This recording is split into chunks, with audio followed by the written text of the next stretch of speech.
Wow.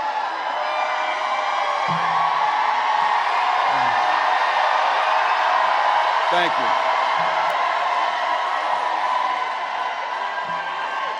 A big thank you to Adam. I think we can all agree our future's pretty bright. Thank you, Adam. And hello, Michigan. You know, we Minnesotans, you probably know this, we're a stoic people of few words. But holy hell, can you throw a party here in Michigan? So, wow. I want to take a moment to acknowledge a few friends, folks that I've gotten to know, and let's be very clear. This is someone who I consider my dearest friend, and someone who taught all the other governors how to fix the damn roads, Governor Whitmer.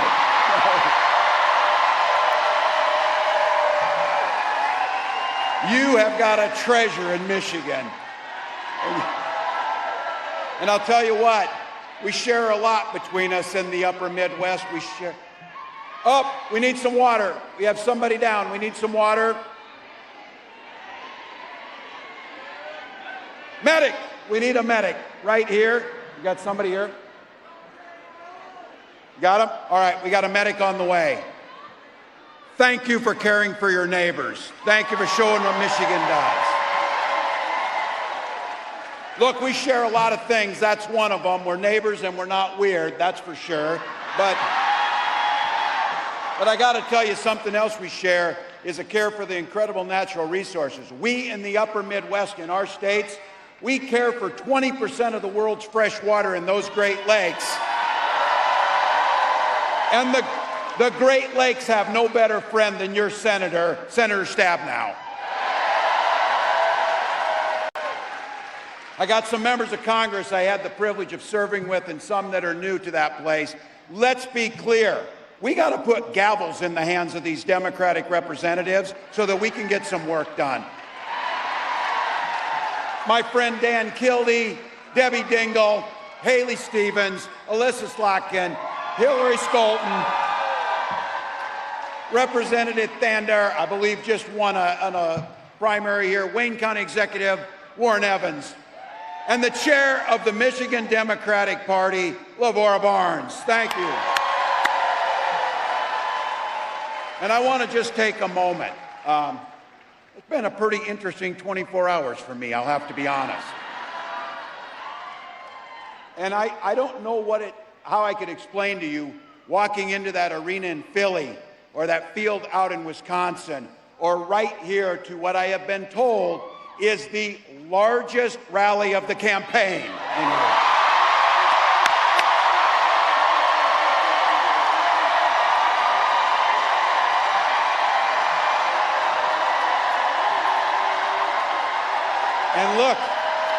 And look, this is a place full of working folks, students, folks who care. And I think about this. You came out here early, found a place to park, stood in the sun, sat here and wait, and you did it. You did it for one simple and eloquent and beautiful reason. You love this country. You love this country.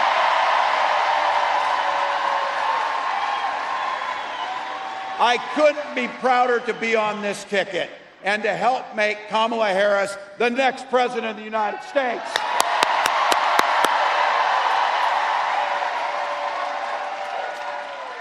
Every day of her life, Vice President Harris fights for the American people. She's taken on predators, fraudsters, and transnational gangs. You heard it. She stood up to powerful corporate interests, and she has never hesitated to reach across the aisle, try and find some common solutions. And she has done it, and this is what we know. All the things that make me mad about those other guys and all the things they do wrong, the one thing that I will not forgive them for is they try to steal the joy from this country. They try and steal the joy. But you know what? You know what? Our next president brings the joy. She emanates the joy.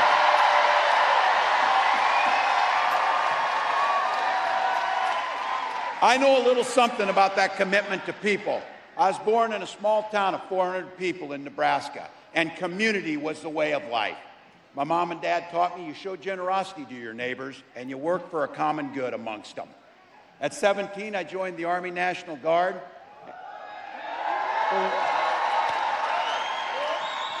And for the next 24 years, it was a privilege to wear the uniform of this country. And just as it did for my dad, a Korean War era veteran, and millions of others, I used the GI Bill to get a college education. Followed a bit in my dad's footsteps. He was a teacher.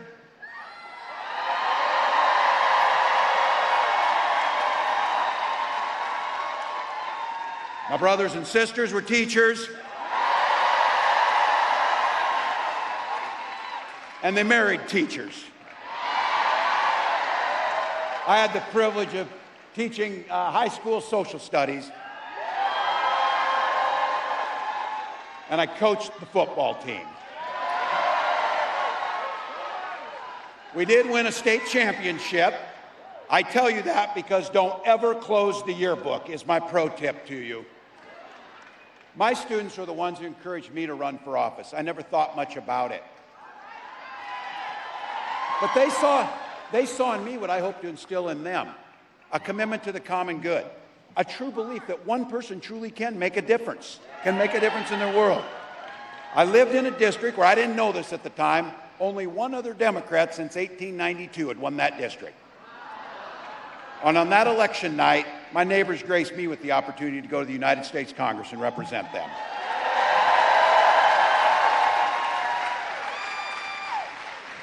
I learned how to compromise without compromising my values. I learned how to work across the aisle to get good things done for people. And now as governor of Minnesota, I bring those experiences together so we can tackle some of those hard problems, inequities, climate change, all of the things that we care about. Now, we got a lot of shared values in this room. By the way, is labor in the room?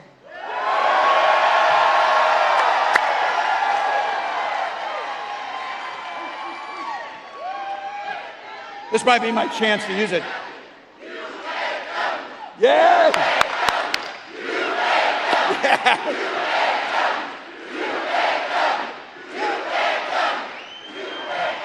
We know who built the middle class, but here's the deal.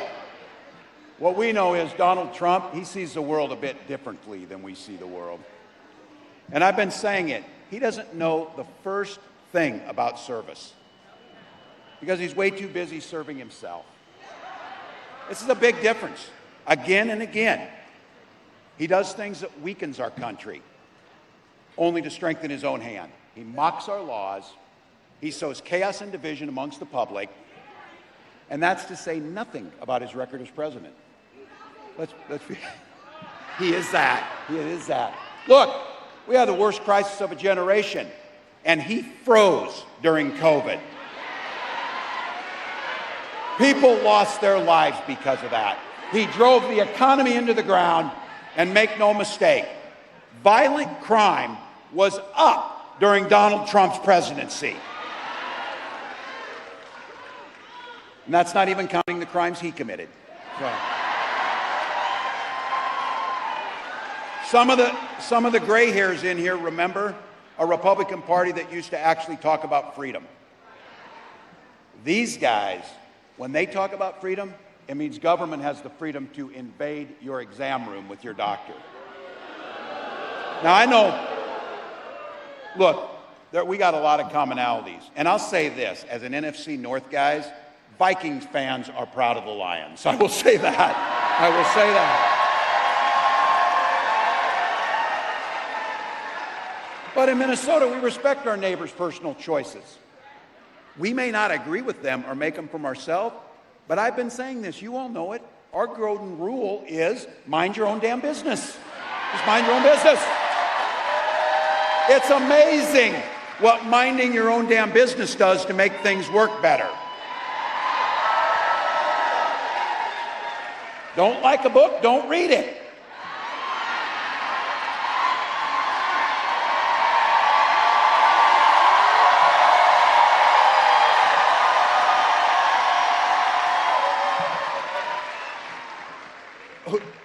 Is there anybody in America sitting around in a bar, a bunch of people talking and say, you know what we need in this country? We need a bad animal farm. That's the first thing we'd even do. Nobody says that. But you know what? It would be fun if it wasn't so dangerous, because then they start thinking about things like IVF and banning IVF. And I have to tell you, this is very personal for my family. When my wife and I decided to have children, we went through years of fertility treatments. Remember, every time the phone rang, I'd catch my breath, I'd feel nervousness, and then it would be a crushing feeling when they told us that the treatments didn't work. The agony of that I can feel to this day.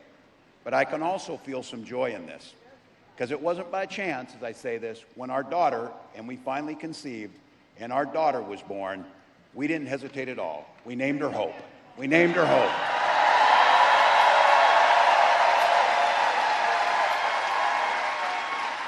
But I do have to tell you something about hope. My wife always tells me this. It's not a damn plan. We can't hope we beat this guy. We can't hope that things get better. We go out and work our butts off to make sure it happens.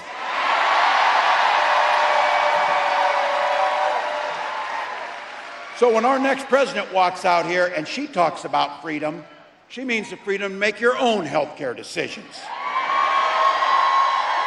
And when she comes out here and talks about that our children should be free to go to school without being shot dead in their classrooms.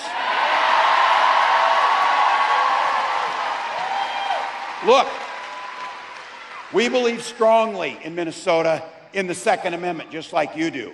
But we also believe strongly in common sense gun violence prevention laws.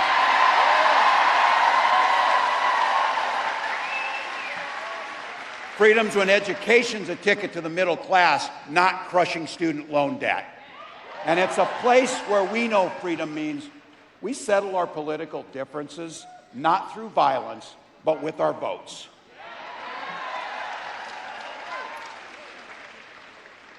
You get it. You drove out here. You stood here. Yeah.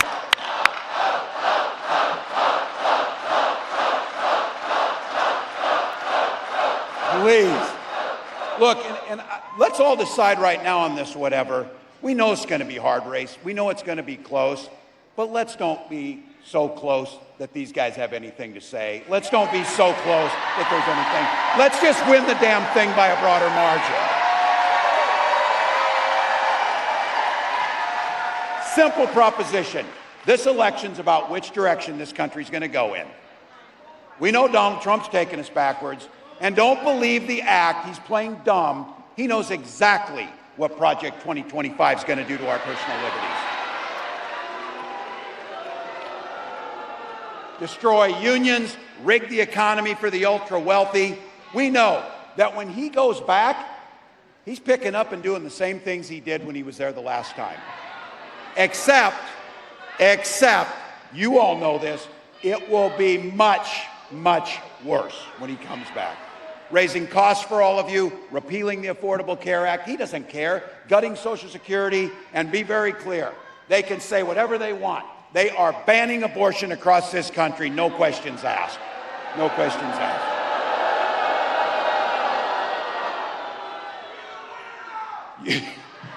Yeah, you think this guy cares about you or your family? His running mate has the same dangerous and backward agenda as Trump. Well, heck, you all know it. Every regular person in the heartland went to Yale, had Silicon Valley billionaires fund his career, and then he writes a book trashing the very community that raised him. That whole thing is, I wasn't calling anybody names. I was just making an observation about them. We can see it. And here's my thing. There's a lot of things going to happen, by the way. We got about 91 days, and I keep telling people this, 91 days. My God, you can do anything for 91 days. 90. Christ, I haven't slept in 24 hours. You know why? We'll sleep when we're dead. We'll sleep when we're dead. Get it going.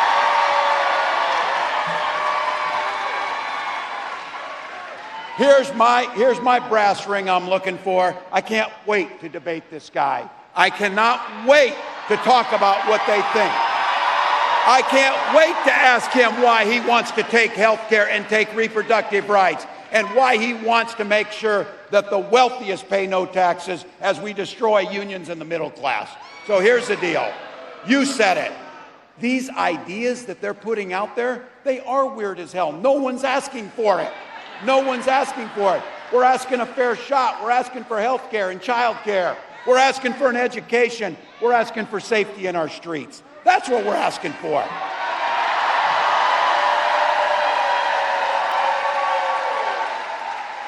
And we're going to get it, because that's what this campaign's about. It's about moving forward. Look, you know that Kamala Harris believes that you should be making your own choices in your life. She believes that every person should have an opportunity to enter the middle class. She believes in something so beautiful and simple with joy. She believes in the promise of this great nation.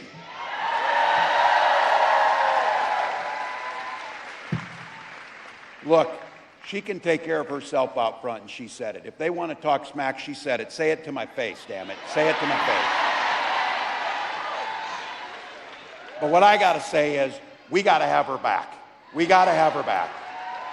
So, Madam Vice President, thank you for the trust you placed in me.